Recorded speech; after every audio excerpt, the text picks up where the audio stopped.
میری بیٹی نافرمان بھی ہوگی لیکن میں اسے خود سے بغاوت نہیں کرنے دوں گا۔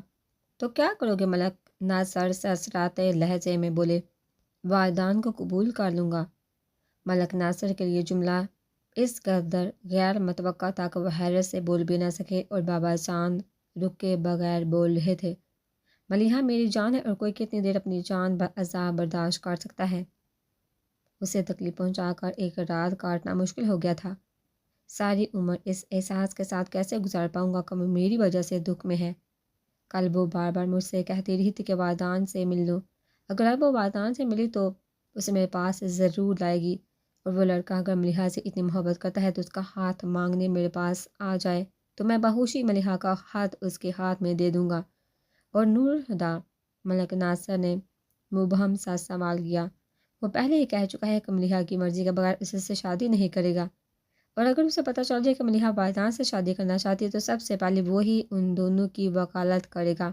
اسے واقعی ملیحہ کا بہت خیال ہے، بلکہ وہ بدمعاش تو ملیحہ کی خاطر مجھ سے جھوٹ بولنے سے بھی نہیں چونکتا۔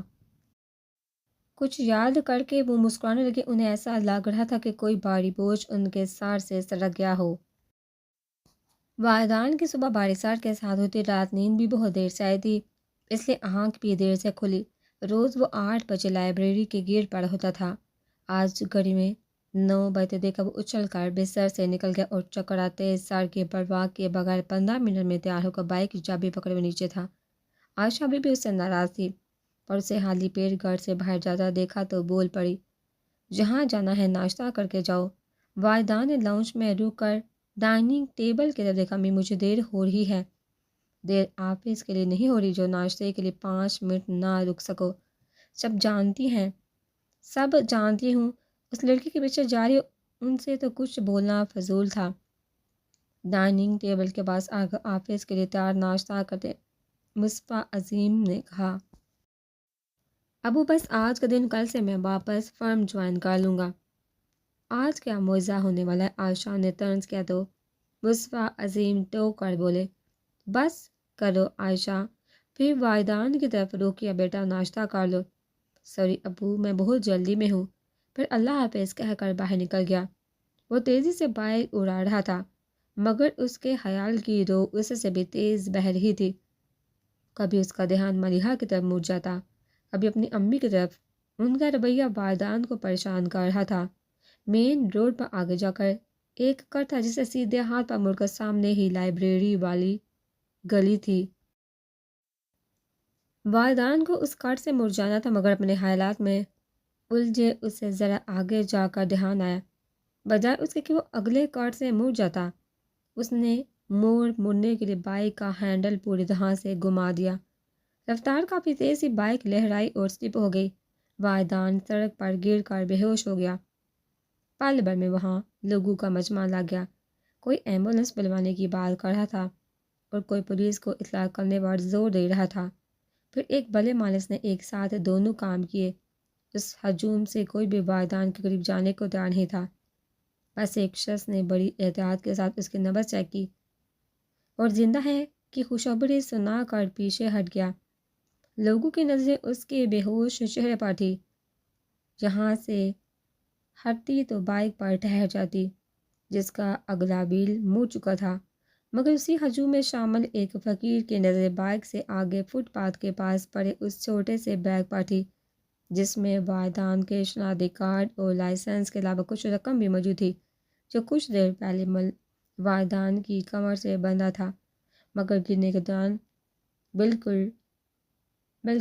کے دوران بائک ٹوٹ جانے کی وجہ سے کھل کر الگ جا پڑا تھا۔ وہ آہستہ آہستہ چلتا فٹ پاتھ تک آیا، پھر نظریں بچا کر وہ بیگ اٹھا کے اپنے کپڑوں میں چھپا لیا۔ کچھ دیر میں ہی پولیس موبائل کے ساتھ ایمبولینس آ گئی۔ جو تھوڑا بہت ٹریفک چل رہا تھا وہ بھی رک گیا۔ ملیحہ کی کار بھی اس ٹریفک جام میں پھنس گئی تھی، ہر اس نے پیدل چلنے کا فیصلہ کیا اور کار سے اتر گئی۔ فٹ پاتھ پر چلتے ہوئے اس نے ایک اچھوٹتی سی نگاہ جائے حادثہ پر ڈالی، جہاں والدان کو اسٹریچر پر ڈال کر ایمبولینس میں چڑھایا جا رہا تھا، مگر ہجوم کی وجہ سے ملیحہ اس کا چہرہ نہ دیکھ سکی۔ ایمبولینس کو بھیج کر پولیس نے وہاں موجود کچھ لوگوں کے بیان ریکارڈ کیے، پھر وقوعے کا جائزہ لے کر بائک موبائل پر ڈال کر چلے گئے اور ٹریفک بحال ہو گیا۔ لائبریری کی سیڑھی پر بیٹھی لمحہ لمحہ گنتی ملیحہ کو وہم گمان بھی نہیں تھا کہ چند کلومیٹر کے فاصلے پر بے ہوش والدان کے دماغ کا ایکس رے لیا جا رہا تھا۔ سمیرہ نے حال میں قدم رکھا تو سب گھر والوں کو وہاں جمع دیکھا۔ افتخار حسن اور منیر حسن بھی ابھی تک گھر میں موجود تھے۔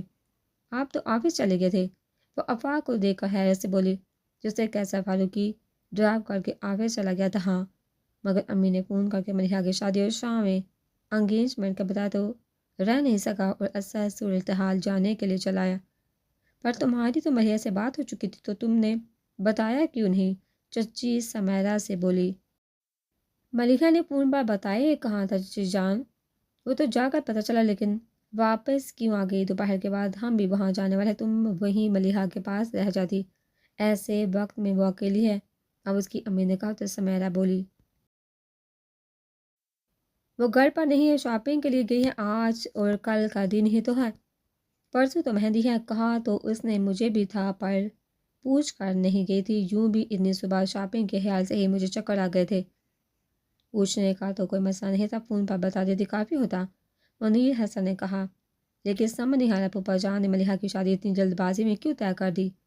سمن نے وہ سوال پوچھا تھا جو آفاق کو پریشان کرا تو جس کا جواب سوچ کر سمیرہ ایک بار پھر پریشان ہو اٹھی۔ ہمارے لیے یہ اطلاع اچانک مکبائی صاحب نے تو پہلے ہی طے کر رکھا تھا، پھر جب وقت قریب آیا تو اعلان کر دیا۔ اپنے پاپا کے بابا آفاق کی گردن دھیرے دھیرے نفی میں ہلنے لگی۔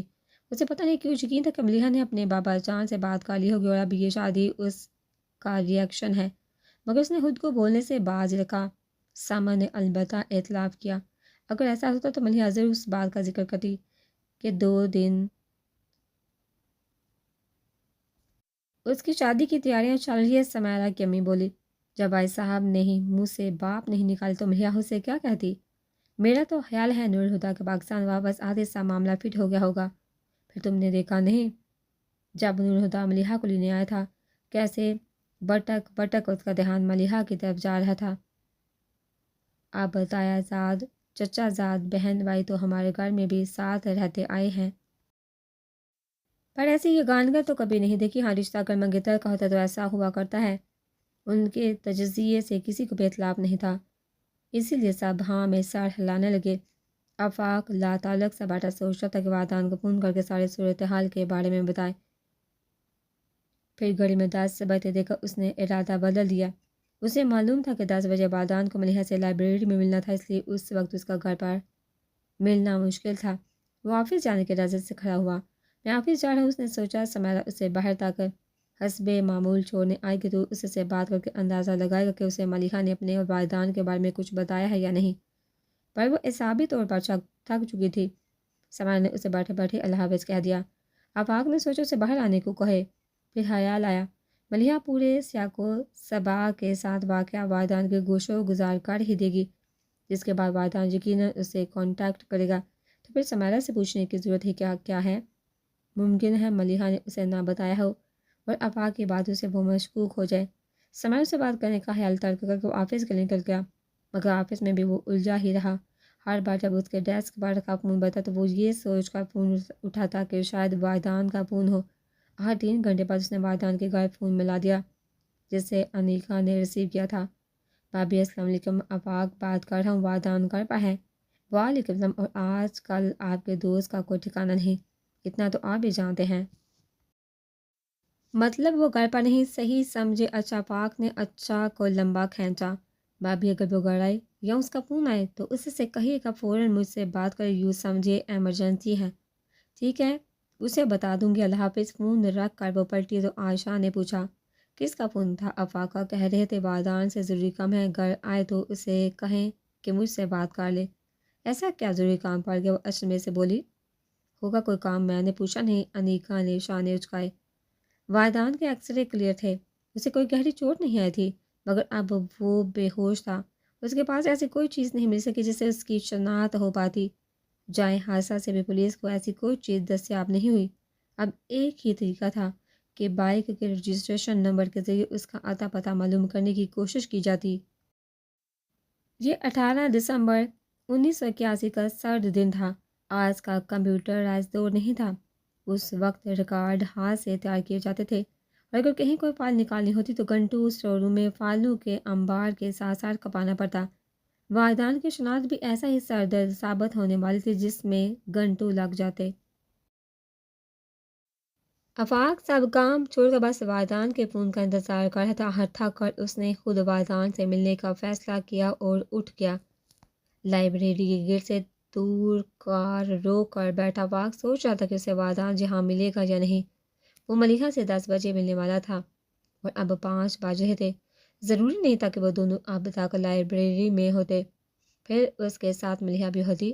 ابھی وہ سوچ رہا تھا کہ اس نے ملیحہ کو لائبریری سے نکل کر سڑک کراس کر کے جنرل اسٹور میں جاتے تھے۔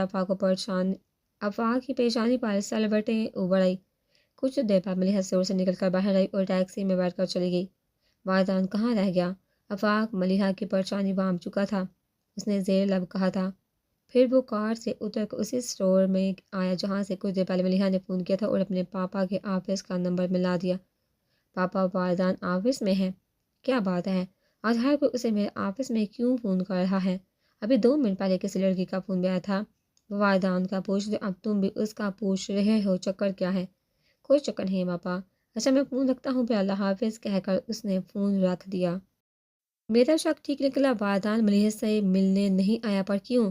آفاق پیشانی مسلتے ہوئے سوچنے لگا۔ پھر آرٹ کونسل میں اس کو تلاش کرنے کے بعد وہ ساجد کی طرف آ گیا۔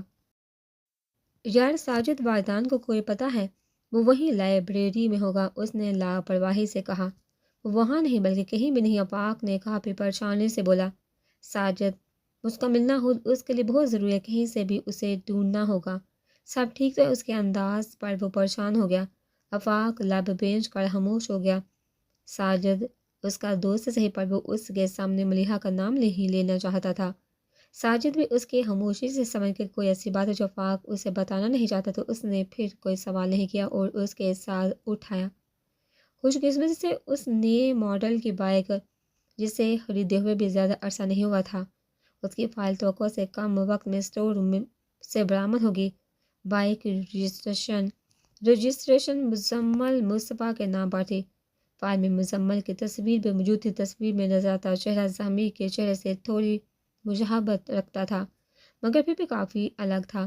رجسٹریشن فائل سے زخمی کی شناخت تو نہیں ہو سکی، پر اس امید پر کہ مزمل مصطفیٰ اس نوجوان کی شناخت کر سکے، ایس ایچ او نے کاغذات سے ملنے والے اس کے آفس کے نمبر پر اسے فون کیا اور حادثے کی اطلاع دے دی۔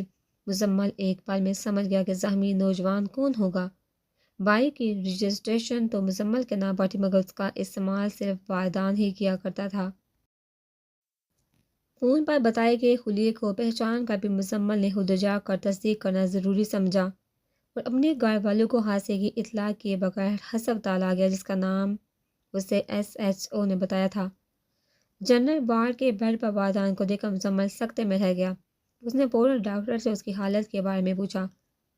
ہی از فائن۔ بائک سے گرنے کی وجہ سے دونوں گھٹنے چھل گئے ہیں اور بائیں پنڈلی پر بھی کچھ چوٹیں ہیں، مگر وہ سب معمولی ہیں۔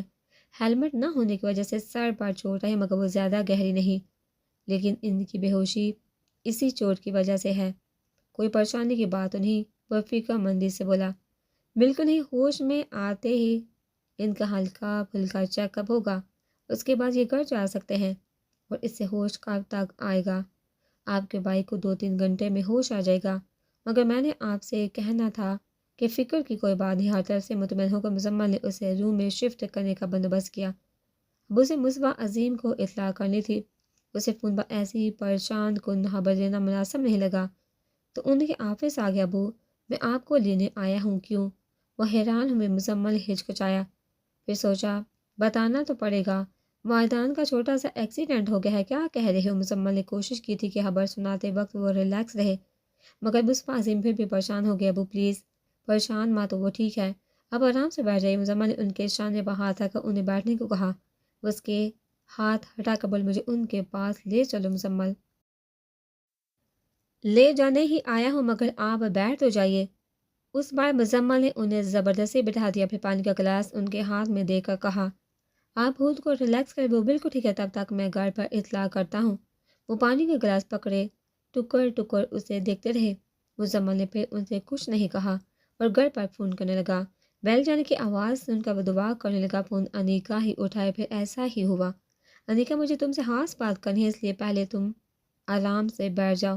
ایسی کیا بات ہے؟ انیکا جو فون سننے سے پہلے پاس رکھی کرسی پر بیٹھ گئی تھی، مزمل کی آواز سن کر گھبراہٹ میں کھڑی ہو گئی۔ مزمل نے نرمی سے اسے ٹوکا، دیکھو اگر تم اس طرح کرو گے تو میں بات کیسے کروں گا؟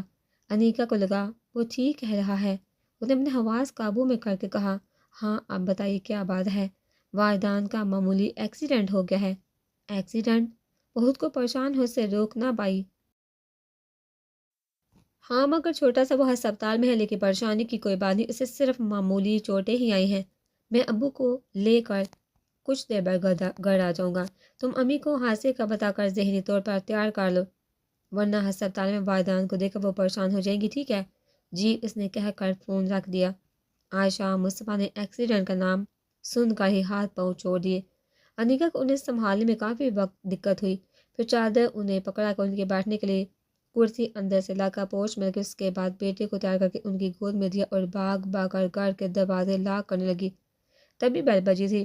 انیکا نے بے سہارا ہی دوڑ کر گیٹ کھول دیا۔ اس کا خیال تھا کہ گیٹ پر مکمل ہوگا، پر وہاں تو کوئی لڑکی تھی۔ اس لڑکی نے کاغذ پر لکھا ایڈریس اس کے بڑھا کر تصدیق چاہی۔ تصدیق کرتے ہوئے انیکا نے پوچھا، ایڈریس تو یہ ہے، اور آپ کو کس سے ملنا ہے؟ والدین مصطفیٰ سے۔ انیکا نے چونک کر اس لڑکی کو دیکھا۔ آج تک تو کوئی لڑکی والدین کا پوچھنے نہیں آئی، پھر یہ کون تھی؟ انیکا نے غور سے اس خوش شکل لڑکی کو دیکھا جس نے کالی ساڑی پر میرون شال سلیقے سے اپنے گرد لپیٹے رکھی تھی۔ آپ کون ہے؟ والدین سے کیوں ملنا چاہتی؟ میرا نام ملیحہ فاروقی ہے۔ اتنا سن کر ملیحہ کے اندر ابال اٹھنے لگے۔ تو یہ ہے ملیحہ فاروقی جس کی وجہ سے والدین میری بہن کو ریجیکٹ کر رہا ہے ہی کیا؟ اس میں ہر لحاظ سے ایک عام لڑکی ہے۔ اس نے تنفر زدہ آنکھیں ملیحہ کے چہرے پر گاڑ دی جہاں بدحواسی پھیلی ہوئی تھی۔ وہ منت بڑے انداز میں کہہ رہی تھی، پلیز والدین کو بلا دیجیے، میرا ان سے ملنا بہت ضروری ہے۔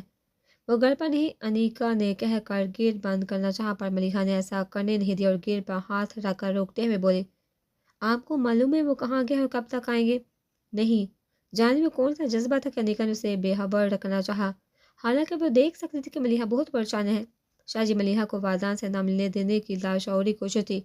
ملیحہ نے اپنا نمبر اسی چٹ کے پیچھے لکھ کر انیکا کو دیا اور کہا، والدین جیسے ہی کرے ان سے کہیں اس نمبر پر مجھ سے بات کر لے۔ انیکا نے چٹ لے کر گیٹ بند کر دیا۔ بیل کی آواز سے ان کو عائشہ بھی پوتے کو اٹھائے گیٹ کی طرف بڑھی تھی، پر انیکا کو بات کرتے دیکھ کر سمجھ گئی کہ مزمل نہیں آیا اور وہیں رکا۔ انیکا کو دیکھنے لگی۔ گیٹ بند کر کے وہ واپس مڑے تو انہوں نے پوچھا، کون تھا؟ کوئی لڑکے تھے، غلط پتے پر آ گئے تھی، تنفر سے کہہ کر اس نے کاغذ کے چھوٹے چھوٹے ٹکڑے کر کے ہوا میں اچھال دیے۔ کھانے کے بعد افتخار حسن نے رخصت کی اجازت چاہی تو ملیحہ سمیرہ سے منت کر کے بولی، آج رک جاؤ سمیرہ۔ صبح تو آفاق نے سمیرہ سے بات کرنے کو ٹال دیا تھا، مگر اس وقت اسے سمیرہ سے بات کرنے کی بہت جلدی تھی، اس لیے ملیحہ کی حالت کو نظر انداز کرتے ہوئے اس نے اشارے سے سمیرہ کو منع کر دیا۔ اس کا اشارہ سمجھ کر سمیرہ نے ملیحہ سے نہ چاہتے ہوئے بھی معذرت کر لی، آج تو نہیں رک سکتی، مگر کل میں صبح سے ہی آ جاؤں گی۔ پھر اسے اپنا خیال رکھنے کو کہہ کر گاڑی میں جا بیٹھی۔ آفاق بھی بابا جان کو اللہ حافظ کہہ کر نور ہدا سے گلے ملنے کے بعد گاڑی میں آ گیا۔ تو ملیحہ والدین کے بارے میں کیا جانتی ہو؟ گاڑی میں وہ دونوں ہی تھے۔ اسی بات کا فائدہ اٹھا کر پرامی قدر آفاق نے چپ بیٹھی سمیرہ سے اچانک ہی پوچھا، تم ملیحہ اور والدین کے بارے میں کیا جانتی ہو؟ گاڑی میں وہ دونوں ہی تھے۔ اسی بات کا فائدہ اٹھا کر ڈرائیونگ کرتے آفاق نے چپ بیٹھی سمیرہ سے اچانک ہی پوچھا۔ وہ براہ راست سوال پر گڑبڑائے، پر اسے سچ بولنا بہتر لگا۔ سب کچھ، مگر ایک بات نہیں جانتی کہ وعدہ کرنے کے بعد والدین لائبریری کیوں نہیں آیا؟ یہ تو میں بھی جاننا چاہتا ہوں، اس نے دھیرے سے کہا۔ پھر پوچھا، یہ شادی کا کیا معاملہ ہے؟ ملیحہ کی شادی نہیں ہو رہی، آفاق اسے زندہ دیوار میں چنوایا جا رہا ہے۔ کل رات اس نے بھوپا جان سے والدین کے لیے بات کی تھی اور وہ بڑھ کے پھر صبح اسے نکاح کی خبر دے دی۔ یعنی میرا شک صحیح تھا؟ لیکن نور ہدا اس شادی کے لیے کیسے راضی ہو گیا، وہ بھی فوراً؟ پھوپھا جان کو جانتے نہیں ہیں، کوئی 30 مارحان بھی ان کے سامنے دم نہ مارے۔ نور ہدا کیا چیز ہے؟ پھر ملیحہ میں کس چیز کی کمی ہے جو وہ انکار کرتا؟ بیزار سے لہجے میں کہہ کر وہ کھڑکی سے باہر دیکھنے لگی۔ جب یہ قافلہ اپنی منزل پر پہنچا تو والدین کو وہاں دیکھا حیران رہ گئے۔ جو سر پر پٹی لپیٹے کار کے بونٹ پر چڑھ کر بیٹھا تھا، مزمل اس کے سامنے کھڑا جوتے کی تو سے زمین کو کھرچ رہا تھا۔ کسی نے بھی گاڑی گیٹ سے اندر جانے کا انتظار نہیں کیا، دروازہ کھول کر وہیں اتر گئے۔ سمارا کی امی اس کی پٹی اور چہرے پر ہر آنسو کو دیکھ کر پریشان ہو گئی۔ یہ سب کیا ہے والدہ، تمہیں چوٹ کیسے لگی؟ کچھ نہیں حالا، بس بائک سلپ ہو گئی تھی۔ مگر یہ ہوا کیسے؟ افتخار حسن بھی اس طرف چلے آئے۔ آپ اندر تو چلیے پھر بتاتا ہوں، کہتے ہوئے اس نے کار میں بیٹھے افاق کو دیکھا جو کار گیٹ کے اندر لے گیا۔ پورش میں کار روک کر وہ باہر آ گیا۔ والدان اندر آ جاؤ، باہر بہت ٹھنڈ ہے۔ مزمل بھائی آپ بھی آ جائیے۔ پھر سب اندر چلے گئے۔ افاق کی آنکھوں کا غیر معمولی تاثر دیکھ کر والدان ٹھٹک گیا، پر یہ بھی جانتا تھا کہ حادثے کی تفصیل جانے بغیر کوئی چین سے نہیں بیٹھے گا۔ حال میں سب کے بیچ بیٹھ کر وہ حادثے کے بارے میں سب بتا چکا تو افاق نے اس سے مخاطب کیا، والدان میرے کمرے میں آ جاؤ، ضروری بات کرنی ہے۔ والدان افاق کے ساتھ اٹھ گیا تو ان کے پیچھے سمیرا بھی وہاں چلی گئی۔ تمہارا ایکسیڈنٹ آج نہیں ہونا چاہیے تھا والدان۔ کمرے میں آتے ہی افاق نے اسے دیکھ کر متعصب لہجے میں کہا تو والدان اس کے انداز پر چونک کر بولا، ہوا کیا ہے؟ ملیحہ کی انگیجمنٹ اٹینڈ کر کے آ رہے ہیں اور 3 دن بعد اس کی شادی ہے۔ والدان کے سر پر بم پھٹا تھا۔ سمیرا کمرے میں آئی تو اسے دیکھ کر افاق نے کہا، باہر سے فون لے اور آتے ہوئے دروازہ بند کر لینا۔ سمیرا الٹے پیروں مڑ گئی اور کاریڈور میں رکھا فون اٹھا کر کمرے میں لے آئی۔ وہ دونوں الگ الگ صوفوں پر بیٹھے تھے جن کے بیچ میں ٹیبل رکھا تھا۔ سمیرا نے فون ٹیبل پر رکھا، پھر دروازہ بند کرتی وہ افاق کے برابر بیٹھی اور کسی کی کہے بنا ہی ریسیور اٹھا کر ملیحہ کا نمبر ڈائل کرنے لگی۔ ملیحہ پر بے حسی کی کیفیت آ رہی تھی۔ روانی سے قلم چلاتے ہوئے دل کے اندر دبے راز ڈائری میں لکھ رہی تھی کہ دروازے پر دستک ہوئی۔ بیڈ پر بیٹھی سر جھکا کر لکھتی ملیحہ نے ہاتھ روک کر دروازے کی سمت دیکھا۔ دروازہ کھلا ہے، آ جاؤ۔ اس کی آواز پر بہادر نے دروازہ کھول کر اندر دیکھا۔ کہو کیا بات ہے؟ بی بی صاحب کے لیے فون آیا ہے۔ ملیحہ کی نظروں میں کائنات گھوم گئی تھی۔ کس کا؟ دھڑکتے دل کے ساتھ اس نے پوچھا۔ سمیرا بی بی کا، اور ملیحہ نے بے درد سے نچلا ہونٹ دانتوں سے کاٹ ڈالا۔ اس سے کہو میں صبح بات کروں گی، بول کر وہ پھر سے ڈائری میں کچھ لکھنے لگی، پھر خود ہی کچھ سوچ کر ڈائری بند کر کے تکیے کے نیچے رکھی اور باہر آ گئی۔ سیڑھی کے اختتام پر ریلنگ کے ساتھ ابنوس کا اونچا سٹول رکھا تھا جس پر فون رکھا رہتا تھا۔ بہادر نے ریسیور اٹھایا ہی تھا کہ ملیحہ نے ریسیور اس کے ہاتھ سے لے کر کہا، تم جاؤ۔ پھر فون پر ہیلو کہا، تمہیں معلوم ہے آج والدان کیوں نہیں آیا تھا؟ ملیحہ بھلا کیا کہہ سکتی تھی؟ سمیرا نے اس کے بولنے کا انتظار بھی نہیں کیا۔ والدان کا ایکسیڈنٹ ہو گیا تھا۔ ملیحہ کو ریلنگ تھامنا پڑی ورنہ وہ گر جاتی۔ پھر ریلنگ کے سہارے دھیرے دھیرے آہری سیڑھی پر بڑھ گئی۔ وہ صبح لائبریری آ رہا تھا کہ موڑ کاٹتے ہوئے بائک سلپ ہو گئی۔ تمہیں یاد ہے صبح جب ہم ٹریفک جام میں پھنس گئے تھے اور ڈرائیور نے بتایا تھا کسی موٹر سائیکل والے کا ایکسیڈنٹ ہوا، والدان ہی تھا۔ وہ ٹھیک تو ہے؟ ملیحہ کے حلق سے پھنسی پھنسی آواز نکلی۔ ہاں ٹھیک ہے، شکر ہے۔ ملیحہ بے سہادہ شکر ادا کرتے سمیرا پوچھنے لگی، اب تمہارا فیصلہ کیا ہوگا؟ میرا فیصلہ؟ انہیں گمسم سی سرگوشی کی۔ تبھی والدان نے سمیرا کے ہاتھ سے ریسیور لے لیا، مگر ملیحہ کو بولتا سن کر چپ ہی رہا جو کہہ رہی تھی۔ فیصلہ کرنے کا اختیار کبھی بھی میرے پاس نہیں رہا۔ میرے فیصلے کا کیا پوچھتی ہو؟ فیصلہ تو ہو بھی چکا، اب تو بس عمل کرنا باقی ہے، اور میرے پاس کوئی رائے فرار نہیں۔ اگر کوئی تھی بھی تو اب نہیں رہی۔ جانتی ہو ہادی بھائی نے مجھ سے کیا کہا؟ اس کی آنکھیں یکدم ڈبڈبا گئی۔ والدان سناٹوں میں گرا اس کی آواز سن رہا تھا۔ ملیحہ نرم آواز میں بولی، انہوں نے کہا وہ مجھ سے محبت کرتے ہیں، میں بھی ہادی بھائی سے محبت کرتی، اور اس محبت کے ساتھ میں نے ایک دعا بھی کی تھی کہ میری خوشی کے ہاتھ اپنا دکھ سہنے والے کو کبھی دکھ نہ ملے۔ اگر میں ابھی جا کر ان سے کہوں کہ مجھے والدہ مصطفیٰ کا ساتھ بخشے تو وہ زمانے سے لڑ جائیں گے، مگر میں اس شخص کا ساتھ چھوڑنے کا حوصلہ کہاں سے لاؤں جو مجھے ساتھ چھوڑ کر جانے کی اجازت دے رہا ہو؟ حوصلہ تو والدان میں بھی نہیں تھا کہ ملیحہ کو اس کا ساتھ چھوڑ کر اپنا ہاتھ تھامنے کو کہے، جس کا ساتھ چھوڑنے کی طاقت ملیحہ میں نہیں۔ بے اختیاری بے بسی نہیں ہوتی، بلکہ بے بسی تو یہ ہے کہ انسان کی بے اختیاری اس کے اختیار کی وبا نہ ہو جائے۔ ملیحہ کی بے بسی والدان کو بے بس کر رہی تھی جو سست آواز میں کہہ رہی تھی، محبت بوجھ نہیں ہوتی، پھر بھی جھکا دیتی ہے۔ میں جھکتی جا رہی ہوں۔ ہادی بھائی نے میرے کندھوں پر محبت کا بوجھ اتنا بڑھا دیا کہ میری پیشانی زمین کو جا لگی ہے۔ میں نظر نہیں اٹھا پا رہی، سر کیسے اٹھاؤں؟ اور والدان اس کی آواز میں درد گھل گیا۔ جب ملا تھا تو سوچا بھی نہیں تھا کہ یہ شخص میرے دل کا درد بن جائے گا۔ والدان کے اپنے دل میں درد اٹھا تھا جسے محسوس کیے بغیر وہ کہیں جا رہی تھی۔ اگر 24 گھنٹے پہلے کوئی مجھ سے پوچھتا تم والدین سے محبت کرتی ہو تو میں کہتی ہوں ہاں میں والدین سے محبت کرتی ہوں، لیکن اگر اس وقت کوئی مجھ سے یہ سوال پوچھے گا تو کہوں گی میں والدین سے محبت نہیں کرتی۔ والدین کو لگا وہ سانس نہیں لے پائے گا۔ مجھے والدین سے عشق ہے، والدین کو لگا وہ اب کبھی سانس نہیں لے پائے گا۔ اس نے بے دردی سے اپنا نچلا ہونٹ دانتوں تلے دبایا کہ خون رسنے لگا۔ ادھر ملیحہ کی آواز میں سسکیاں گل گئی تھی، پر وہ چیز جو میں زندگی میں کبھی نہیں سیکھ پائی، محبتوں کو میں کبھی نہیں جان پائی کیسے کسی کی محبت کو سب سے اوپر والے خانے میں رکھتے ہیں اور کیسے دوسری محبت کو نیچے والے خانے میں۔ مجھے بس محبت کرنا تھا اور میں نے بابا جان سے، ہادی بھائی سے اور والدین سے محبت کی، مگر جب نبھانے کی باری آئی تو کوئی ایک محبت بھی ڈھنگ سے نبھا نہیں پائی۔ اس کی آواز سسکیوں میں ڈوب گئی۔ کھینچے ہوئے چہرے کے ساتھ والدین کے قریب سے ریسیور پر ساتھ ہوتی جا رہی تھی۔ بے بسی آواز ابھری، کاش میری زندگی میں ایک معجزہ ہو جائے، میں آنکھیں بند کر کے کھولوں تو سامنے والدین ہو۔ اس نے اصل میں آنکھیں بند کر کے کھولی، پھر غیر مرئی نقطے کو دیکھتے ہوئے کہنے لگی، میں اسے وہ سب کہہ دیتی جو میرے دل میں ہے، کہ اس کے بغیر میں مر جاؤں گی اور میری زندگی کا حاصل ہے۔ وہ چاہا ہے اسے اتنا کہ اب اس سے چاہ سے دستبردار نہیں ہوا جاتا۔ اسے الگ ہونے کا خیال میرے جسم سے روح کھینچ رہا ہے، کاش وہ کہیں سے آ جائے، ایک بار سے ہی، آخری بار سے ہی، میں اسے جی بھر کے دیکھ تو لوں۔ اب ایک عمر اس کے بغیر گزارنی ہے، کوئی تو سہارا ہو۔ اس نے ایک بار کہا تھا آپ اپنے 24 گھنٹوں میں سے ایک پل مجھے نہیں دے سکتی۔ آج کوئی جا کر اس سے پوچھے اپنی پوری زندگی میں سے ایک پل مجھے نہیں دے گا، ایک پل، صرف ایک پل مجھے دے دے، ایک بار مجھ سے ملنے آ جائے، بس ایک بار۔ وہ دونوں ہاتھوں سے ریسیور تھامے تڑپ تڑپ کر روتے ہوئے فریاد کرتی جا رہی تھی۔ والدین کا پورا وجود اس بارش میں بھیگ گیا۔ ملیحہ، اس نے بے چین ہو کر اسے پکارا۔ ملیحہ ایک دم چپ ہو گئی، وہ دم سادے بیٹھی تھی۔ والدین کی آواز پہچاننے میں اسے ایک سیکنڈ کی دیر نہیں لگی۔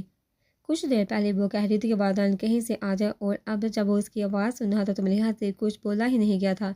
اس نے چند لمحوں کی خاموشی کے بعد چپ چاپ ریسیور کریڈٹ پر ڈال دیا۔ افاق والدین کے تناؤ بھرے چہرے کو دیکھ رہا تھا جو لب بینچا خاموش بیٹھا تھا۔ نہ جانے ملیحہ کیا کہہ رہی تھی کہ ریسیور پر اس کی گرفت سخت ہوتی جا رہی تھی۔ ضبط کی کوششوں میں اس کی آنکھیں دہکنے لگی، پھر ایک دم ہی اس نے بے قراری سے ملیحہ کا نام لیا، اور کچھ پلوں کی خاموشی کے بعد جب ملیحہ نے لائن ڈسکنیکٹ کر دی تو والدین نے فون رکھ دیا۔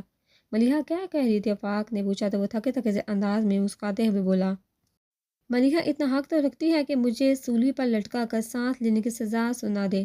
پر اس نے اپنے ہونٹ کاٹتے ہوئے افاق کو دیکھا۔ افاق، میں ملیحہ سے ملنا چاہتا ہوں۔ ملیحہ نے فون رکھا اور ریلنگ کا سہارا لے کر آہستہ سے اٹھی، اوپر کمرے میں آ گئی اور چلتے ہوئے اس نے بالکونی کا دروازہ کھول دیا۔ پھر سست قدموں کے ساتھ وہ چولہے میں آ بیٹھی۔ سرد ہوائیں چل رہی تھی جن کے زور سے چائمز لے میں بج رہے تھے۔ دوسرے سردی کی شدت سے پل بھر میں ملیحہ کے گال گلابی کر دیے تھے اور ہاتھ پیر برف کی مانند ٹھنڈے، مگر اس کی ہر حص جیسے مر چکی تھی۔ وہ وہیں پاؤں اوپر رکھ کر لیٹ گئی۔ ملیحہ نے آسمان کی طرف دیکھا، اسے 14ویں کا چاند پسند تھا۔ ملیحہ نے چاند کو دیکھا، اندازہ لگایا ابھی 14ویں تاریخ میں کچھ دن باقی تھے۔ کیا میں بس چاندنی کا انتظار ہی کرتی رہ جاؤں گی؟ کڑی دھوپ میری زندگی کا سایہ کب تک بنی رہے گی؟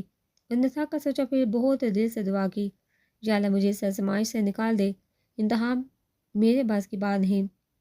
اس کی وہ رات بھی آنکھوں میں کٹ کے اور وہ پلک تک جب تک نہ پائی۔ فجر کے اذان کے ساتھ اس کے بے جان جسم میں حرکت اور وہ اٹھ بیٹھی۔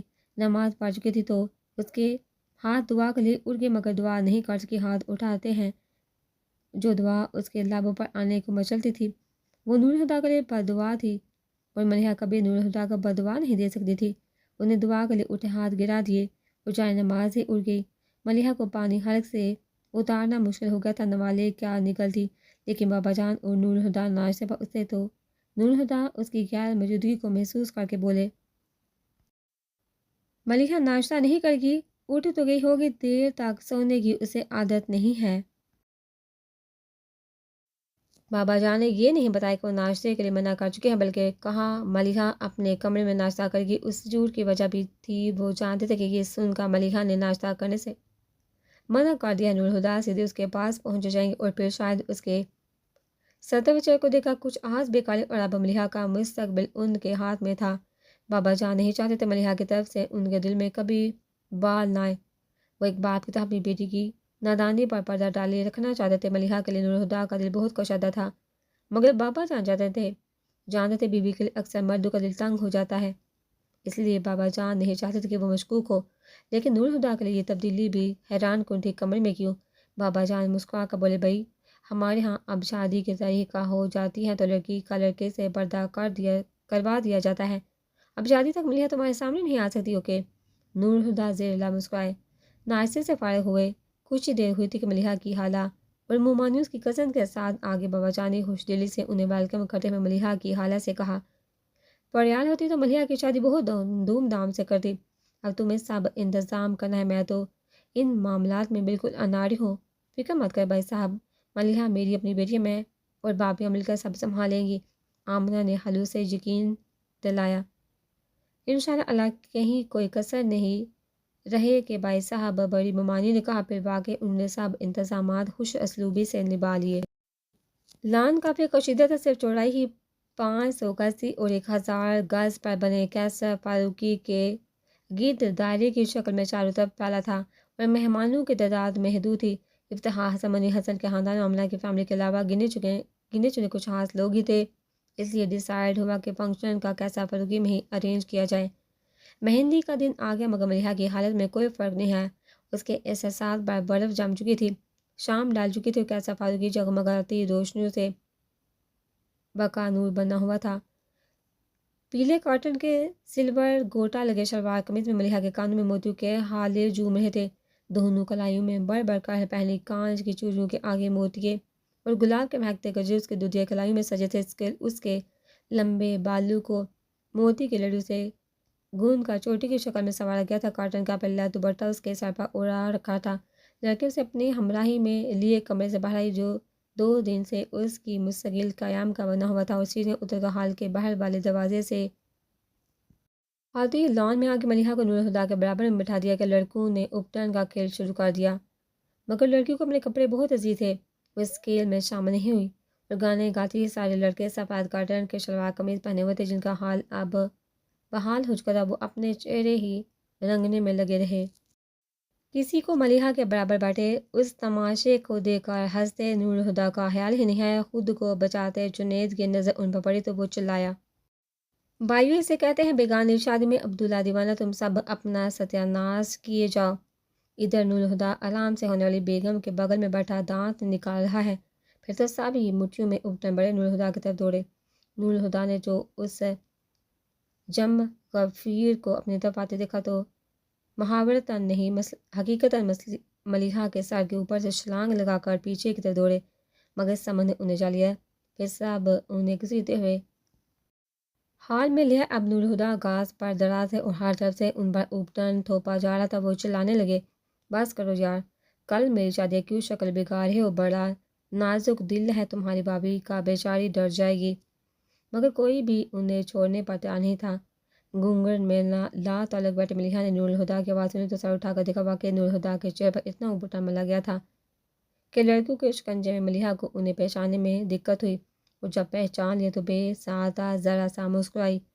3 دن بعد سمیرہ نے ملیحہ کے بے جان چہرے پر کچھ دیکھا تھا، اور وہ بھی مسکراہٹ۔ اسے اپنا سانس بحال ہوتا محسوس ہوا، جیسے لوہا لوہے کو کاٹتا ہے اور زہر زہر کا علاج کرتا ہے۔ خدا کرے نور الہدیٰ کی محبت والدین کی محبت کے زخم کا مرہم بن جائے، آمین، اس نے دل میں دعا کی۔ پھر سر اٹھانے کی وجہ سے ریشمی آنچل ملیحہ کی پیشانی سے پیچھے کو سرک گیا تھا۔ پل بھر کر نور الہدیٰ کی نظریں اس پر پڑی تھی۔ 3 دن بعد اس کا چہرہ دکھائی دیا تھا۔ وہ اسے دیکھتے ہی رہ گئے۔ ملیحہ اب بھی غیر دماغی کی حالت میں تھی، اسے چہرہ چھپانے کا خیال ہی نہیں آیا۔ الٹا ان کی حالت پر مسکراتا دیکھا تو نور الہدیٰ اندر تک شانت ہو گئے تھے۔ پھر ہنستے ہوئے زور سے بولے، اب اور تو اور میری درگت نہ بنا، وہ دیکھو میری دلہن ہنس رہی ہے۔ ان کی میری دلہن کہنے پر ایک دم سے ملیحہ کی مسکراہٹ غائب ہوئی اور اس نے سر جھکا کر چہرہ چھپاتے ہوئے سمیرہ سے گھونگھٹ ٹھیک کرنے کو کہا۔ نور الہدیٰ کو اس کا گریز بھی اچھا لگا تھا۔ آج گھونگھٹ کر لو، کل تو میں ہی گھونگھٹ اٹھاؤں گا۔ انہوں نے ملیحہ کے ڈھکے چھپے وجود کو دیکھ کر دل میں محسوس سی سرگوشی کی۔ سمیرہ تکیہ گود میں لیے بیڈ پر بیٹھی تھی۔ 1 بجنے والا تھا اور نیند کا دور دور تک کوئی پتہ نہیں تھا۔ یوں بھی آج کل وہ ملیحہ جاگنے کا شغل ہی کیا کیا کرتی تھی۔ دونوں چپ چاپ بیٹھ کے دور دراز کونوں پر لیٹی چھت کو اندھیرے میں گھورتی رہتی۔ ملیحہ باتھ روم سے باہر آئی تو ہاتھوں اور پیروں پر لگی مہندی دھل چکی تھی۔ سمائرہ نے دیکھا تو ملامت کرنے لگی، مہندی ابھی کیوں دھو دی؟ صبح دھوتی تو رنگ نکھر جاتا۔ رنگ تو اب بھی نکھرا ہوا ہے۔ انہیں ہاتھ سمائرہ کے آگے کیے جن پر مہندی کا رنگ بہت گہرا تھا۔ سمائرہ نے اس کے ہاتھ پکڑ کر رکھے، پھر مسکرا کے بولے، نور ہدا تم سے بہت پیار کرتے ہیں۔ اس میں کوئی شک نہیں، اس کے عام سے لہجے میں ناز مفقود تھا۔ سمائرہ نے اسے دیکھا۔ تمہیں اس بات کی کوئی خوشی نہیں کہ جس شخص سے تمہاری شادی ہو رہی ہے وہ اس دنیا میں سب سے زیادہ تمہیں چاہتا ہے۔ خوشی کیوں نہیں ہوگی؟ ہر لڑکی چاہتی ہے شوہر کی من چاہی ہو۔ اب بھی اس کے لہجے میں کوئی غیر معمولی پن آیا نہیں تھا۔ پھر بات بدلنے کو بولی، چائے پیو گی؟ اپنے لیے بنانے جا رہی ہوں۔ تم وہ چائے؟ سمائرہ حیران ہو کر بولی۔ ہاں، ملیحہ نے آرام سے کہا، اصل میں نور ہدا کو چائے بہت پسند ہے۔ تم کچھ زیادہ ہی ان کی پسند اور ناپسند کا دھیان نہیں رکھنے لگی؟ سمائرہ نے تیکھے لہجے میں کہا، جب ان کی ہاتھ اپنی پسند چھوڑ دی تو ان کی پسند اپنانے میں کیا حرج؟ انہیں والدان کا نام نہیں لیا تھا۔ پھر بھی سمائرہ سمجھ گئی وہ والدان کی بات کر رہی ہے۔ اب اس نے یہی عادت اپنا لی تھی کہ کہیں بے احتیاطی میں والدان کا ذکر زبان سے سرزد ہو بھی جاتا تو بھی اس کا نام نہیں لیتی تھی۔ منگنی والے دن کے بعد سمائرہ نے اس کی زبان سے والدان کا نام نہیں سنا تھا۔ وہ گہری نظروں سے اسے دیکھتی رہی، پھر سانس بھر کر کہا، تم بیٹھو، میں چائے بنا کر لاتی ہوں۔ وہ چائے بنانے کے لیے اٹھ گئی تو ملیحہ فارغ بیٹھنے کی بجائے اپنے اسٹوڈیو میں آ گئی۔ انہیں نیا کینوس ایزل پر رکھا پرش ہاتھ میں لے کر سوچنے لگی۔ کیا بلبیر کسی شعوری کوشش کے بغیر اس کا ہاتھ کینوس پر چلنے لگا؟ سمائرہ آئی تو وہ پوری طرح کینوس میں کھوئی ہوئی تھی اور اس کا ہاتھ بہت تیزی سے چل رہا تھا۔